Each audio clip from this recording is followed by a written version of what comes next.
Okay. నమస్తే. Welcome to my channel. మీరు నా ఛానల్ మొదటిసారి చూస్తున్నట్టయితే గనక ప్లీజ్ ఛానల్ అయితే ముందు సబ్స్క్రైబ్ చేసుకోండి. అండ్ మ్యాటర్‌లోకి వెళ్ళిపోదాం. నేనైతే ఇక్కడ ఏ పార్టీకి ఎగ్నెస్ట్ గాను మాట్లాడాలనుకోవట్లేదు. అలాగని ఏ పార్టీకి నేను అతీతంగా నేను వాళ్ళ పార్టీకి సపోర్టివ్‌గా ఉంటానని కూడా నేనేం చెప్పట్లేదు. ఇక్కడ తప్పులేమున్నాయని మాత్రమే మాట్లాడుతున్నా. ఎందుకంటే నా ఛానల్‌లో నిజాలు మాత్రమే మాట్లాడుకుందాం. అండ్ పాయింట్‌లోకి వెళ్ళిపోదాం. ఫస్ట్‌గా నేను డిప్యూటీ సీఎం పవన్ కళ్యాణ్ గారి గురించి మాట్లాడాలనుకుంటున్నా. ఎందుకు అంటే రాజకీయాల్లోకి అతను అడుగు పెట్టినప్పటి నుంచి కూడా మనం చూస్తున్నాం. లైక్ పదవిలోకి రాకముందంతా కూడాను ఒక మాట అన్నారు. 30,000 మంది మహిళలు మిస్సింగ్ అయ్యారు. సీక్రెట్ ఏజెన్సీస్ కూడా చెప్పాయి. సో 30,000 మంది మిస్సింగ్ అయితే ఎందుకని ఎక్కడ కూడా ఏ కేసులు కూడా ఫైల్స్ రిజిస్టర్ అవ్వలేదు. ఒకవేళ రిజిస్టర్ అయినట్లు కూడా ఒక కొలికి తీసుకురాలేదు అని చెప్పారు. మరి ఇప్పుడు పవన్ కళ్యాణ్ గారు అధికారంలోకి వచ్చి ఆల్మోస్ట్ 1 ఇయర్ కంప్లీట్ అయిపోయింది.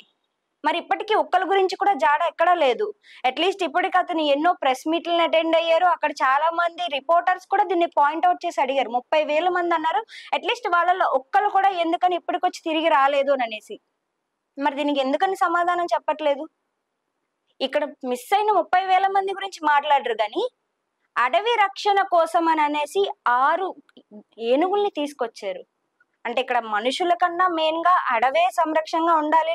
ఓకే, ప్రకృతిని కూడా కాపాడాలి. నేను దానికి సపోర్ట్ చేస్తున్నా. నేను ఇక్కడ ఏమీ మాట్లాడడం లేదు. ఇక్కడ నేను చెప్తుంది ఏంటంటే ఏనుగుల్ని తీసుకొచ్చారు. ఓకే, అలాగే ఒక్క అమ్మాయినైనా ఎందుకని తీసుకురాలేదు? అట్లీస్ట్ వాళ్ళలో ఒక్కలో ఎవరొకరు ఎక్కడ ఉన్నారనో లేకుంటే మేము తీసుకురావడానికి ఇలాంటి చర్యలు తీసుకుంటున్నామని కానీ ఇక్కడ ఎలాంటి పాయింట్స్ గురించి అతను మాట్లాడట్లేదు. ఎవరైనా ప్రెస్ మీట్లు అడిగినా కూడా దాని గురించి ఇగ్నోర్ చేసుకుంటూ వెళ్ళిపోతున్నారు.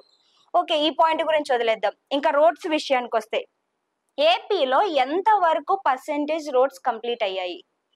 కంప్లీట్ అయిన 1-2 ఏరియాస్ గురించి లేకుంటే కొన్ని ఏరియాస్ గురించి హైలైట్ చేసి చూపిస్తున్నారు. మరి కంప్లీట్ అవ్వని ఏరియాస్ గురించి ఎక్కడ పాయింట్అవుట్ చేసి ఎందుకని ఇంకా బ్యాలెన్స్ ఉన్నాయి ఇవి అని అనేసి చెప్పడం లేదు. వీటి గురించి కూడా ఎక్కడ మాట్లాడరు. దీని గురించి అడిగితే పని మొదలు పెట్టాం కదా, 1 ఇయర్ లోనే కంప్లీట్ అవ్వవు కదా అంటారు. ఓకే, యాక్సెప్ట్ చేద్దాం దీనికి కూడా. ఇటు పక్కన ఇలా ఉంటే మరి జగన్ వైపు నుంచి ఏమో ఆల్రెడీ 1 ఇయర్ మీరు ఎలాగోకలా ముక్కి మూలిగి ఈ సంవత్సరం అంతా గిట్టుకొచ్చారు. ఇంకొక 3 సంవత్సరాలు కళ్ళు మూసుకున్నారంటే మళ్ళీ నేనే రాజకీయంలోకి వస్తానని ఇంకో పక్కన జగన్ అంటున్నారు. సో ఇక్కడ ఎంతసేపు రాజకీయ పరంగా వీళ్ళు వాళ్ళు చర్చాంశాలే గాని ఎందుకని ఎవరు కూడా రాష్ట్ర అభివృద్ధి గురించి పట్టించుకోవడం లేదు. రాష్ట్ర అభివృద్ధి ఎక్కడ అయ్యింది? ఎక్కడండి ఏపీలో జాబ్స్ ఉన్నాయి?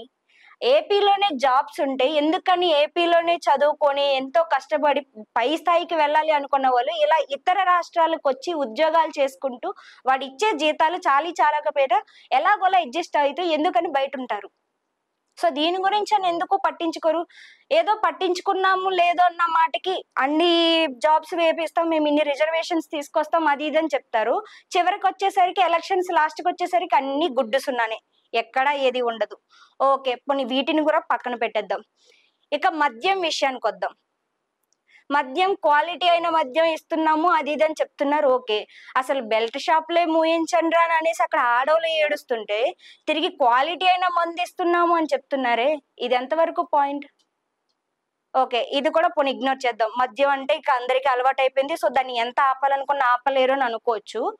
మరి ఇంతవరకు కూడా సనాతన ధర్మం అంటూ చెప్పుకొని వచ్చారు. సనాతన ధర్మానికి ఇక్కడ ఇంతవరకు ఎన్నో రకాలుగా కొన్ని ఇష్యూస్ కూడా వచ్చినాయి. టెంపుల్స్ మీదకే ఎన్నో దాడులు జరుగుతున్నాయి. సరే, ఒక లడ్డు విషయంలో మనకి తిరుపతి లడ్డు విషయంలో పవన్ కళ్యాణ్ గారు ముందుకొచ్చారు, మాట్లాడారు. ఓకే, దీని గురించి యాక్సెప్ట్ చేయొచ్చు. బట్ దాని తర్వాత వచ్చిన ఇష్యూస్ గురించి ఎందుకని ఎక్కడ మాట్లాడట్లేదు? తిరుపతి లడ్డు ఇష్యూ ఒకటే అయ్యిందా? మిగిలిన ఏపీలో పెద్ద పెద్ద టెంపుల్స్ గా చెప్పబడే మనకి దేవాలయాల్లో ఎక్కడ ఎన్నెన్ని ఇష్యూస్ అయినాయి, దీని గురించి ఎక్కడ ఎందుకని ఎవరు మాట్లాడట్లేదు? ఇన్ని ప్రాబ్లమ్స్ ఉండగా వేటి గురించి పట్టించుకోరు. ఒక్క సీజ్ ద షిప్ అని అన్నారు. సీజ్ ద షిప్ అని అన్నారు. ఓకే, అది అనే రైట్స్ మీకు లేవు అని అనేసి హైకోర్టు వాళ్ళే దాన్ని కొట్టేశారు కదా. సో అంటే ఇక్కడ పాయింట్ ఏంటంటే నేను మాట్లాడాలనుకుంటుంది, రాజకీయంలోకి రాకముందు ఒకలాగా, వన్స్ పదవిలోకి వచ్చిన తర్వాత ఒకలాగా అనేసి ఇప్పటికే విమర్శలు స్టార్ట్ అయినాయి. ఇప్పుడే కాదు, ఆల్మోస్ట్ రాజకీయంలోకి వచ్చిన 6 నెలల నుంచి ఇది మొదలైంది. అయినా కూడా ఎందుకని పవన్ కళ్యాణ్ గారు దీని గురించి పట్టించుకోవడం లేదు? ఇంతవరకు ఇలాగుంది. అండ్ ఇంకొకరు అంటారు వచ్చి ఫైర్ గా ఏదో ఒక పేపర్ చూస్తూ అందరిలోనూ ప్రశంసల కోసం మాట్లాడడమే తప్పితే చేసే పనేమీ లేదని ఇంకో పక్కన విమర్శలు మొదలెట్టారు. ఇటు పక్కన రాజకీయంలోకి రాకముందు మతాలకి గాని కులాలకి గాని లేదా కుటుంబానికి సంబంధించిన రాజకీయాలు కూడా నేను చెయ్యను, అందరినీ ఒకటేలాగా చూస్తాను అని అనేసి అన్నారు. ఇప్పుడు చూస్తే తన సొంత అన్నకే రాజకీయంలో పదవిని కట్టబెట్టారు అని అనేసి ఇంకొంతమంది కూడా మాట్లాడడం మొదలెట్టారు. అయినా దీని గురించి పట్టించుకోలేదు.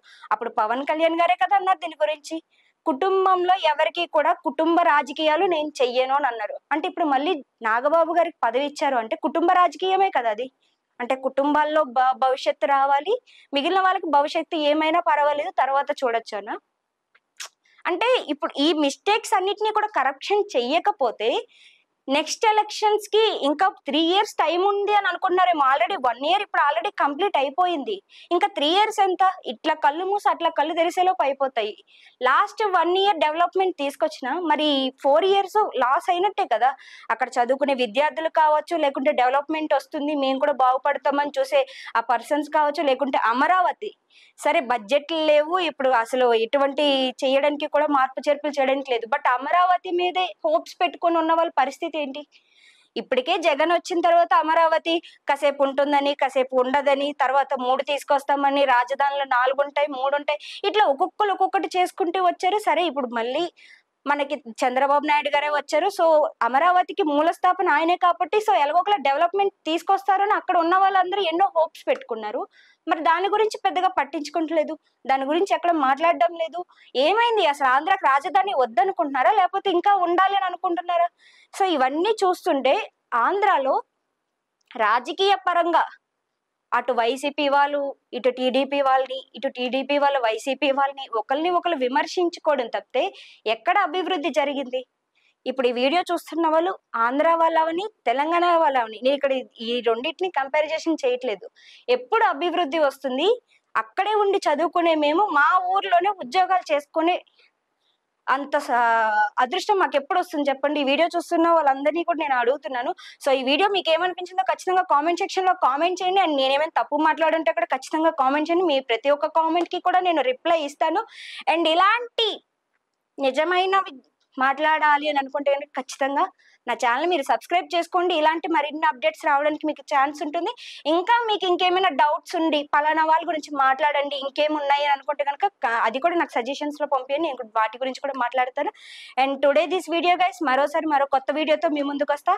అంతవరకు సెలవు.